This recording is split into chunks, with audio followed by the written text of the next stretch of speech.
If you're experiencing matchmaking error 2026 in PUBG, follow these steps to enhance your gaming experience and resolve the issue. Step 1. Check server status. Visit the official PUBG server status page or social media channels to see if there are any ongoing server issues. If the servers are down, you may need to wait until they are back online. Step 2. Restart the game. Close PUBG completely and restart it. This can help reset any temporary glitches that may be causing the matchmaking error. Step 3. Update the game. Ensure that your game is updated to the latest version. Check for updates in your game launcher and install any available patches, as updates often fix bugs and improve matchmaking. Step 4. Verify game files.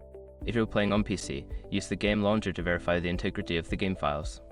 This process checks for any corrupted files and replaces them, which can resolve issues related to matchmaking. Step 5. Adjust network settings. Check your internet connection and consider resetting your router.